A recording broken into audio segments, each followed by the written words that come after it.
So ఈ stone అనేది దీంట్లో మళ్ళీ సైజెస్ని బట్టి కూడా మనకు వేరియేషన్ ఉంటుందన్నమాట.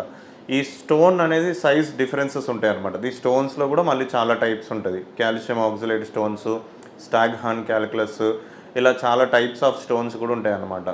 సో ఒకవేళ కనుక దాని size up to 7 mm 8 mm వరకు ఉందనుకోండి, అది మన యూరెటర్లోంచి పాసేజ్ అయిపోతూ ఉంటుంది.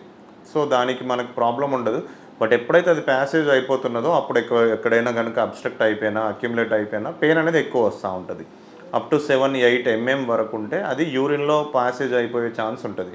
ఒకవేళ కనుక స్టోన్ కనుక 8 mm కంటే ఎక్కువ ఉంది, 10 mm 12 mm 15 mm అట్లా ఉందంటే మాత్రం కంపల్సరీగా అతనికి పెయిన్ వస్తూ ఉంటుంది, సిమ్టమ్స్ అన్నీ ఎక్కువగా ఉంటాయి.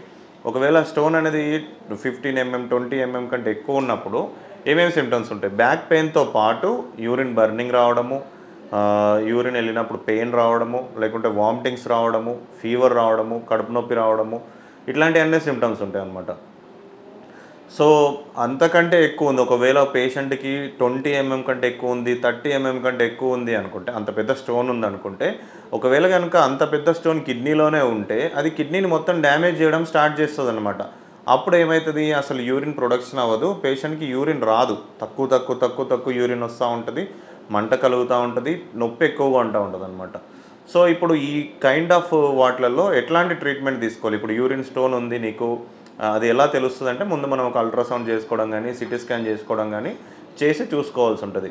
అది కిడ్నీ లోపలనే ఉందా, లేకుంటే యూరెటర్లో ఉందా, లేకుంటే యూరినరీ బ్లాడర్లో ఉందా, ఇది సిస్టమ్ ఇందులో ఎక్కడుంది, దాన్ని బట్టి మనకు ట్రీట్మెంట్ ఆప్షన్స్ అనేది డిఫరెన్స్ ఉంటాయి అన్నమాట. సో ఇప్పుడు మనకు ఒక పేషెంట్ వచ్చాడు, అతని కిడ్నీలోనే స్టోన్ ఉంది అంటే మనం ఏం చేయాలి? ఫస్ట్ అనుకున్నట్టుగా 7 mm 8 mm కంటే తక్కువ ఉన్నప్పుడు మెడికల్ మేనేజ్మెంటే ఉంటుంది అనమాట. కొన్ని మెడిసిన్స్, కొన్ని సిరప్స్ ఇవి ఇచ్చేసి వాటర్ ఎక్కువ తీసుకున్నప్పుడు అది న్యాచురల్గా పడిపోయే ఛాన్స్ ఉంటుంది. ఒకవేళ కనుక 8 mm 10 mm 20 mm వరకు వెళ్తున్నప్పుడు ఏంటంటే మనము కొన్ని సర్జికల్ ప్రొసీజర్స్ చేయాల్సి ఉంటుంది. స్టెంట్ వేయడము, లేకుంటే లేజర్ చేయడము, లేకుంటే చిన్న ఆపరేషన్ చేసి స్టోన్ తీసేయడము, ఇట్లాంటివన్నీ చేయాల్సి అనమాట. ఒకవేళ కనుక యూరినరీ బ్లాడర్ లోపల ఎక్కువ ఉంది, చాలా పెద్దది ఉందంటే మాత్రం కంపల్సరీగా సర్జరీ చేసి తీసేయాల్సి ఉంటుంది అనమాట. సో ఇవన్నీ కూడా స్టోన్స్ వచ్చిన తర్వాత చేసేది. స్టోన్ రాకుండా ఉండాలంటే ఏం చేయాలి, మనం ఏమేమి ప్రికాషన్స్ తీసుకోవాలి అంటే, ఎప్పుడైనా సరే కంపల్సరీగా మీరు హైడ్రేషన్ మెయింటైన్ చేస్తూ ఉండాలి.